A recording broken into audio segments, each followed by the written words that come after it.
Assalamualaikum warahmatullahi wabarakatuh. Selamat datang kawan-kawan semua di channel Riang Biru. Terima kasih banyak untuk kawan-kawan yang sudah berkenan hadir di channel ini. Dan pada kesempatan kali ini ada satu cerita datang dari Mas Ruhi di Purwodadi. Oh, hampir lupa, Purworejo, Purwodadi gitu ya. Nah, Mas Ruhi di Purwodadi ini menceritakan tentang satu kejadian horor yang pernah dialami oleh dirinya beserta keluarganya. Kejadiannya tepatnya itu nggak terlalu ingat, tapi kemungkinan awal-awal tahun 2000 atau akhir tahun 90-an lah. Waktu itu Mas Ruhi sudah kelas 1 SMA, dan pada saat itu juga ada sesuatu yang terjadi di rumahnya. Awalnya itu begini. Beberapa hari sebelumnya, ibu itu sempat terlibat cekcok dengan salah satu tetangganya di situ, dan ya karena masalah sepele sebenarnya. Ini di tempat dagang sayuran. Jadi ibunya Mas Ruhi itu kan datang duluan. Akhirnya nanya, ada ayam pokoknya 1 kilo atau berapa gitu ya. Bu, ayamnya ada bu? Oh ada ini gitu kan, bilangnya tinggal 1 gitu. Oh ya udah bu, sini saya ambil gitu. Nah, masih ayam ini udah dipegang gitu kan, udah ditaruh di situ, lagi milih sayur-sayuran yang lain. Tiba-tiba datang seorang ibu-ibu juga ke sana. Mbak, ayam pesanan saya mana gitu kan? Hah? Yang jual sayuran bingung. Pesan? Emang sampean kemarin pesan ya bu ya? Iya, kemarin kan saya pesan. Waduh, saya lupa, kata si ibu itu. Lu sampean gimana sih? Emang kenapa udah nggak ada ayamnya? Nanya begitu kan. Nah, si ibu sayur pun ya menjawab, iya bu, udah dibeli sama ibu ini, katanya begitu. Saya itu nggak tahu, saya lupa, tapi saya itu beneran nggak ingat kalau sampean itu pesen, kata si ibu sayur. Nah, si ibu tadi, ya sampean itu gimana sih? Ya udah, itu berarti punya saya, kata si ini ya. Nah, ini udah dipegang sama ibunya Mas Ruhi tadi. Ya ibunya Mas Ruhi, loh bu, tapi kan ini udah saya beli bu. Ya tapi ndak bisa, saya kan udah pesen gitu kan. Akhirnya mempertegas lagi ibunya Mas Ruhi, Mbak, beneran ibu ini udah pesen ayam kemarin? Saya sendiri lupa, ndak inget gitu kan. Waduh, wah, dari situ memang butuh gitu ya. Ibunya si Mas Ruhi memang mau masak sayur sop dan butuh ayam kan. Aduh, gimana ya bu, tapi ini kan tadi saya itu beli tinggal 1 dan memang nggak ada yang pasti. Ya nggak bisa begitu, sini bawa sini. Itu dengan kasar, ngambilnya itu kayak main direbut gitu aja. Ibunya Mas Ruhi nggak suka diperlakukan seperti itu. Bu, mbok yo yang sopan, sampean itu ya udah sama-sama tua begini kok cara mengambilnya seperti itu gitu ya. Nggak kayak gitulah bu lah. Nggak usah marah-marah, nggak usah ngerebut kayak gitu, kayak kucing aja. Nah, itu ibunya Mas Ruhi ngomong, kamu ngatain aku kucing gitu. Akhirnya di situ ributlah cekcok, dan akhirnya ibunya Mas Ruhi ya sempet kayak gitu juga, sempet ngebentak juga. Ya emang kenapa bu, emang takut sama ibu gitu ya? Sehebat apa sih ibu gitu, sampai kayak gitu sama orang lain, ngomong nggak bisa halus. Nah, begitu kan, ya ini tambah rame. Akhirnya warga kan ngegeruduk ke situ, dipisahlah, dan akhirnya ibunya Mas Ruhi kehilangan ayamnya. Dan si ibu itu bawa ayam ke sana, ninggalin tukang sayur itu tanpa bayar, tanpa apa. Udah kan pergi begitu aja. Tapi ya kayak gitu, awas ya kamu ya, awas ya. Itu seperti itu, terus kayak ngancam-ngancam. Akhirnya ibunya Mas Ruhi pun ya sudah pulang. Yang jual sayur pun, bu, saya minta maaf ya bu ya. Iya mbak, ndak apa-apa, kata si ibu. Mungkin belum rezeki saya makan ayam hari ini. Dan akhirnya sudah belanja sayuran yang lain dan ditenang-tenangin sama ibu-ibu yang ada di situ. Udah, bu, emang dia memang orangnya tuh seperti itu gitu kan.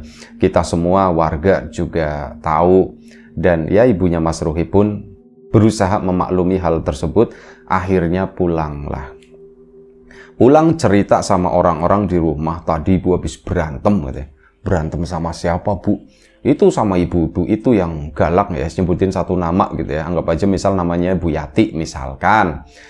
Itu sama si Bu Yati yang sok kaya, sok paling galak wis pokoknya gitu. Loh Bu, masalahnya apa? Ini kan cerita kan sama Mas Ruhi juga waktu itu.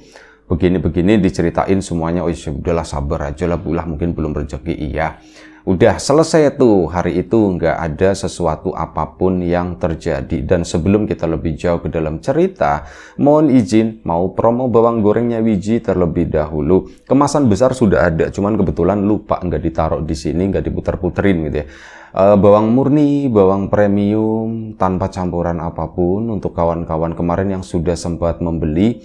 Terima kasih banyak untuk kawan-kawan yang belum sempat membeli, ya belum sempat memesan, ditunggu pesanannya. Untuk kawan-kawan yang sudah mampir di channel Mbah Warmo juga terima kasih banyak. Kita lanjut ceritanya Mas Ruhi. Akhirnya ibunya pulang masak seperti biasa gitu kan, dan hari-hari setelah itu pun dijalani dengan biasa. Tapi memang ada sesuatu yang aneh.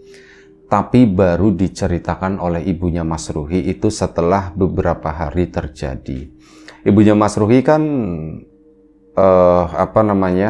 beraktivitas seperti biasa ya, senormal mungkin, ke tempat sayur ya senormal mungkin, biasa aja. Tapi semenjak kejadian kemarin itu, saat dia berada di mana, namanya juga tetanggaan kan, suka ketemu di jalan gitu ya.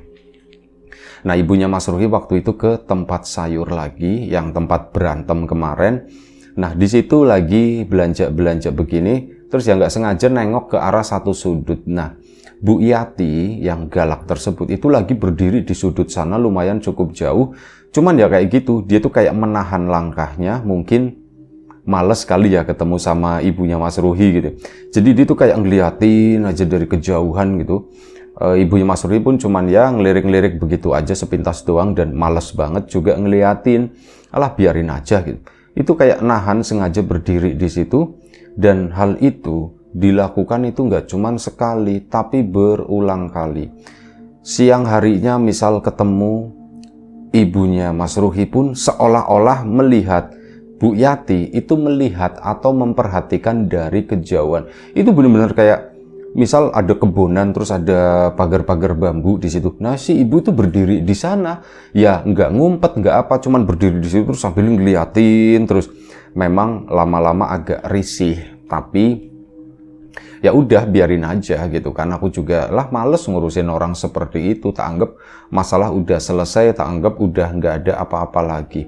Pulanglah seperti itu, dan beberapa hari kemudian, pokoknya totalnya jarak antara si keributan tersebut dengan nanti sesuatu yang terjadi belakangan itu sekitar 1 minggu. Selama 1 minggu itu banyak kejadian kayak gitu tadi, di mana ibunya Mas Ruhi itu seperti sering dilihatin dari jauh, atau mungkin memang Bu Yati kebetulan mau ke tempat yang sama, tapi karena malas juga ada ibunya Mas Ruhi, akhirnya nunggu dari kejauhan. Pokoknya di antara dua itu ya, kayak diperhatikan, mungkin diikutin, diawasin, atau memang sengaja menghindar. Jadi nunggu giliran dulu, kalau ibunya Mas Ruhi udah pergi, baru mungkin Bu Yati akan ke sana. Terus seperti itu sampai akhirnya si ibunya Mas Ruhi pun mulai bertanya sama pedagang. Bu, kemarin ada yang nanya, jadi Bu, kemarin katanya ribut sama itu ya? Iya Bu, gitu kan. Nah, si ini kan nanya, Bu, kemarin juga ya masih begitu, suka ngeliatin saya dari kejauhan. Pas kemarin itu saya kesini, itu kan saya ngelihat itu si Bu Yati itu di sana di kejauhan. Kayak nahan diri lah, mungkin nunggu giliran saya pergi ya. Dan itu dia, si itu kesini ndak gitu kan, nanya Bu Yati kesini ndak. Nah, kata pedagangnya itu enggak Bu, Bu Yati itu enggak kelihatan, malah enggak pernah kesini selama beberapa hari, kata si yang punya warung. Ini bukan warung sayur ya, tapi warung sembako biasa yang ada di situ. Itu jawabannya seperti itu, katanya Bu Yati itu enggak pernah kesini. Terus maksudnya dia ngeliatin dari kejauhan apa ya? Atau memang dia sengaja ngeliatin atau bagaimana? Dan pada suatu hari, ini udah deket-deket 1 minggu, si ibunya Mas Ruhi melihat lagi kejadian seperti itu, di mana ibunya Mas Ruhi lagi keluar, lagi di tetangga, habis nganterin sesuatu. Nah, pas ngelihat ke sana, ada Bu Yati lagi berdiri sendirian. Waktu itu udah sore ya, sekitar jam 5. Loh, kok ada dia lagi? Udah habis nganterin, mau tak samperin gitu kan. Ini nggak enak banget kayak gitu, kayak diawas-awasin. Emangnya aku maling atau gimana? Ibunya Mas Ruhi juga nggak ada rasa takut sama Bu Yati. Orang coba disamperin ke situ. Tak samperin aja ke sana. Cuman kan sambil jalan dia nggak ngelihat ke arah mukanya. Jalan matanya tuh pendirangan kemana-mana gitu kan. Begitu udah deket, Bu Yati itu nggak ada di situ. Lah, orangnya mana? Cari ke sana ini jalanan lurus. Itu nggak ngelihat siapapun. Duh, kok nggak ada. Ya wis lah, balik lagi. Akhirnya ibunya Mas Ruhi pun balik ke rumah. Ya cerita ke orang-orang rumah, begini-begini. Aku ngalamin, nggak tahulah si Yati itu gimana kok seperti itu. Ya keluarga pun, ya udahlah Bula, nggak usah dipikirin yang kayak gitu. Udah anggap aja udah mati, kata si Mas Ruhinya begitu. Iya ya, kalau misal orang bermasalah sama kita, anggap aja udah mati ya, selesai katanya. Iya Bu, mending gitu aja. Jadi Bu nggak mikirin atau apa. Saat inget dia, oh iya dia udah meninggal ya gitu, dia udah mati ya. Udah Bu, tenang Bu, kata Mas Ruhi. Akhirnya sudah 1 minggu berlalu. Nah, suatu malam ini ada kejadian di rumah. Malam itu Mas Ruhi kan sekeluarga itu nggak ada yang pelihara ayam. Kalaupun ada, tetangganya ini ada yang pelihara ayam, cuman ternyata mereka itu nggak punya ayam jago. Jadi waktu itu malam hari udah sekitar jam 8 malam, mereka itu mendengar ada jago kukuruyuk. Loh, kok malam-malam begini ada yang kukuruyuk, jago itu siapa? Kan ada mitos-mitos ya gitu ya. Kalau misal ada ayam kukuruyuk di jam-jam yang nggak wajar, artinya bakal ada sesuatu gitu. Ada yang seperti itu. Nah, termasuk ibunya Mas Ruhi juga yang jangan-jangan begini-begini, soalnya ini tuh nggak wajar. Ini baru jam 8 malam kok kukuruyuk terus. Nggak berhenti-berhenti, adalah mungkin 5-10 menit itu terus. Apa ya, ada apa ya? Nah, dipikir-pikir lagi, mungkin ayamnya siapa pertama, kan itu ayamnya siapa? Ayamnya itu kali. Nah, kata beberapa orang, dia nggak melihara jago, orang meliharanya tuh babonan semua buat buat diternak, begitulah intinya ya. Ayam jagonya nggak tahu ayam jagonya. Ya mungkin ayam jagonya tetangga kali ya Pak ya. Iya, mungkin ayam jagonya tetangga. Waktu pun berjalan sampai kurang lebih sekitar jam 10, mereka itu udah pada tidur semua. Mas Ruhi sendiri nggak menceritakan berapa anggota keluarganya, anak keberapa. Jadi di rumah itu udah pada tidur, sekitar jam 12 lewat. Beberapa dari mereka, termasuk Mas Ruhi, itu juga mendengar ada orang ngetuk pintu. Tek, diketuk doang, tapi nggak ada assalamualaikum, kula nuwun atau apa, manggil nama atau apa, nggak ada. Cuman orang ngetok-ngetok, tak tok. Mas Ruhi bangun, bapak sama ibu juga bangun. Bu, siapa ya Bu ya? Nggak tahu Hi, katanya.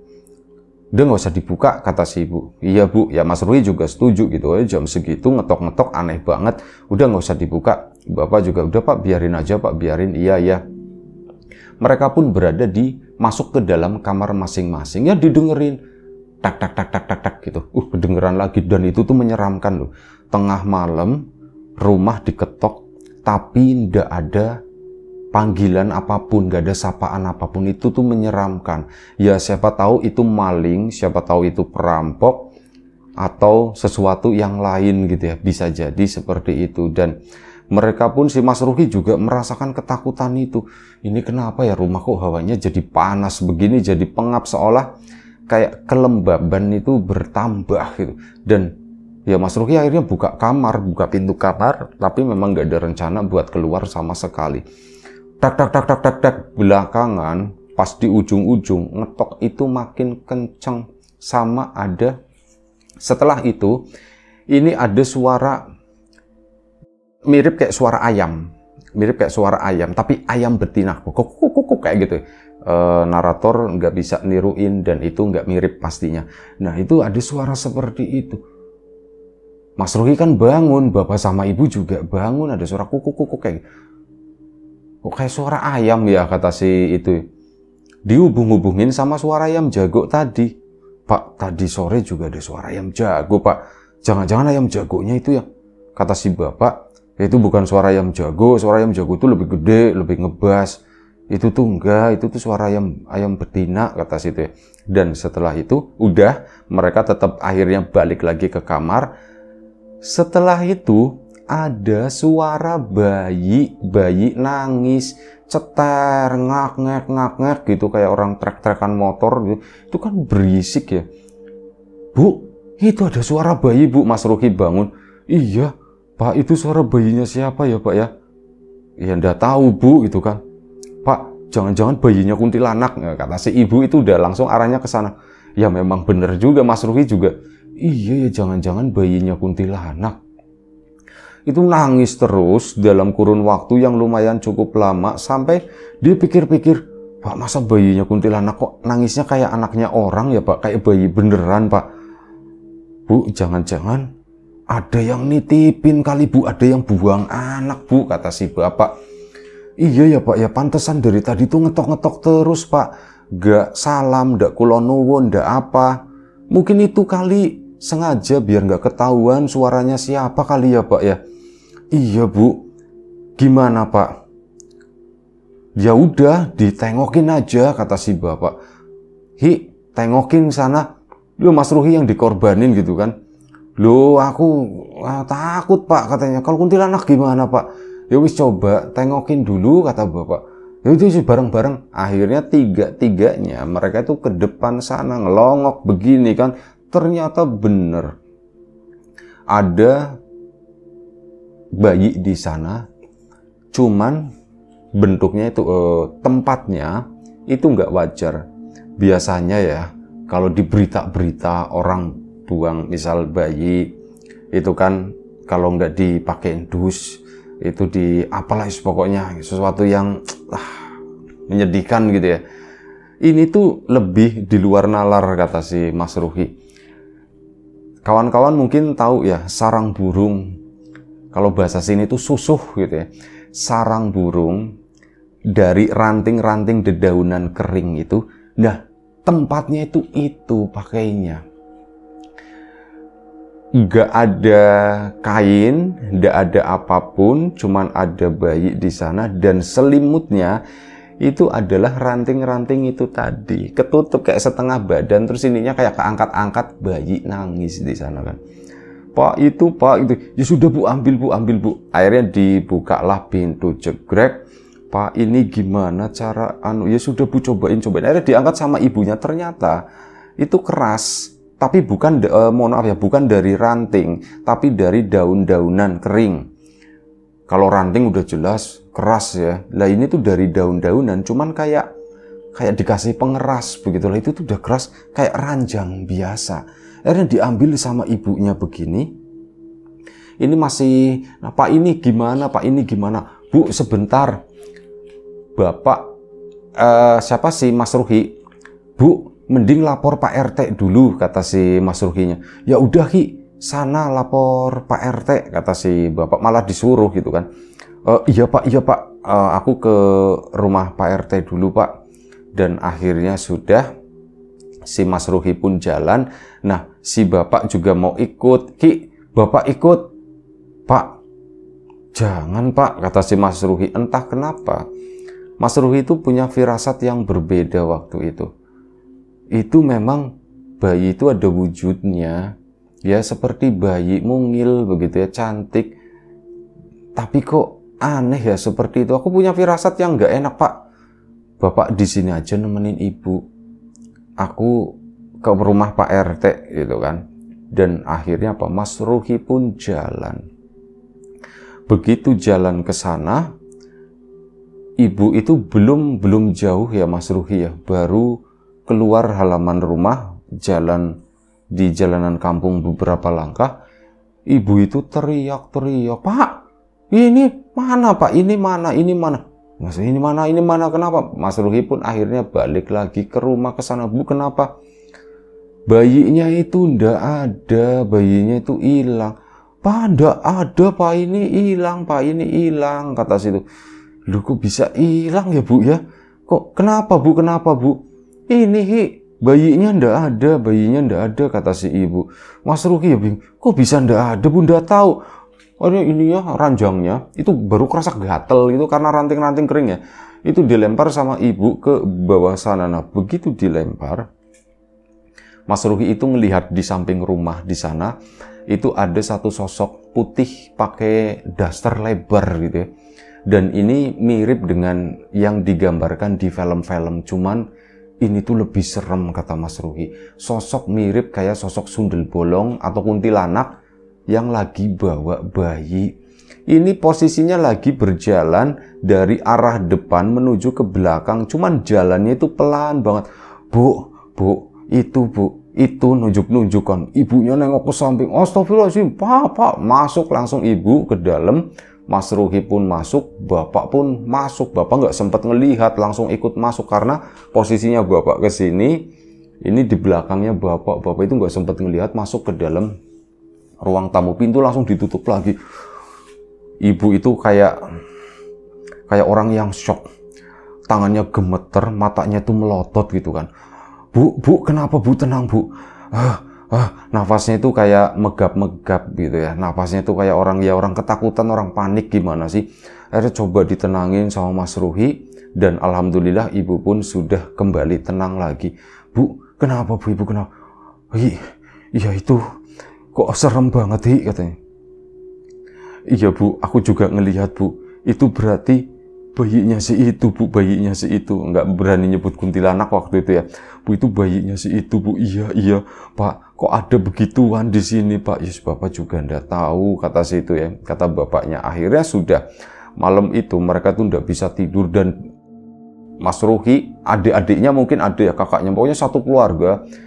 Mereka juga pada bangun akhirnya dan dikumpulin satu ruangan tidur di sana semua. Keesokan paginya pada bangun. Nah, ibunya Mas Ruhi akhirnya diobrol-obrolin lagi gitu ya. "Kenapa ya? Kok semalam ada seperti itu ya Pak? Nanti kalau misal masuk ke sini gimana Pak?" "Ya sudah, mikirnya nggak usah yang seperti itu gitu kan. Mau masuk mau ngapain juga, orang semalam aja ngetok-ngetok nggak bisa buka." "Iya juga ya Pak ya." Akhirnya sudah, hari itu berlalu, ibu pun aktivitas seperti biasa ke warung. Dari kejauhan, ibu itu ngelihat Bu Yati lagi-lagi berdiri di sana ngamatin si ibunya Mas Ruhi. Ngeliatin begitu aja. Entah kenapa semenjak saat itu Bu Yati itu, ibunya Mas Ruhi itu punya perasaan gak enak. Perasaan gak nyaman maksudnya. Ini orang ini lagi. Sampai akhirnya udah ditengok. Begitu ditengok ke sana, udah selesai belanja, mau jalan. Di situ ibu itu langsung shock lagi gara-gara apa? Yang dilihat itu bukan Bu Yati, melainkan sosok seperti yang semalam. Sosok entah kuntilanak, entah sundel bolong itu lagi berdiri di sana siang-siang sambil gendong sesuatu. Itu bikin shock. Ibunya Mas Ruhi pun langsung lari. Dan ya lari tapi kayak orang ketakutan, gak kontrol, bener-bener gak nyadar gitu ya. Sampai akhirnya ya tetangga itu kan, itu kenapa. Akhirnya banyak yang nyamperin ke sana dan ceritalah sama, termasuk Pak RT juga ke situ, cerita begini. Ya awal ceritanya tuh tadi malam gitu. Cuman karena ini dihubung-hubungin sama Bu Yati, karena tadi sebelumnya ngeliat Bu Yati terus tiba-tiba berubah, akhirnya cerempet-cerempet Bu Yati, dan ternyata di situ ada tetangga yang ngomong, "Loh, tapi kalau Bu Yati kayaknya ndak mungkin Bu." "Loh, emang kenapa Bu?" Ternyata Bu Yati itu jatuh sakit. Dia itu tiba-tiba, dan ini belum nyebar ke semua gitu, paling tetangga-tetangga dekatnya Bu Yati doang.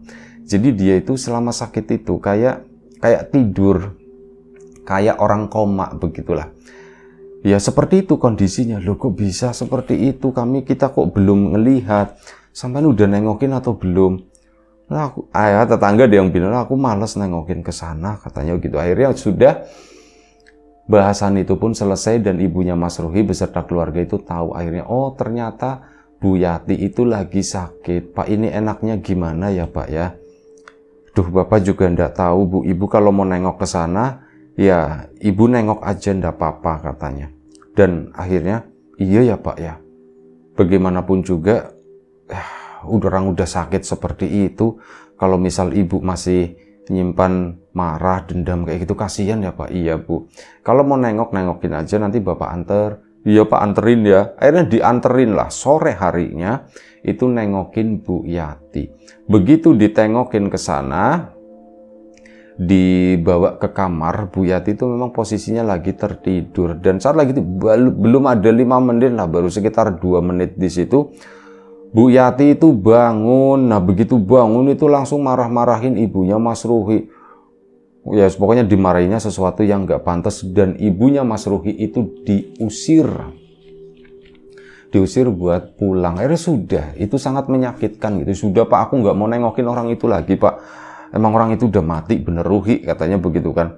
Ya udah, akhirnya pulang. Begitu pulang, dapat kabar nih dari seseorang, ya cerita itu juga nyebar kan, akhirnya dapat kabar dari seseorang, Bu, gini Bu Yati itu kemarin itu sebenarnya bukan sakit, katanya. Loh, kok bukan sakit, emang apa orang kayak gitu kok cuman terbaring udah 1 minggu lebih.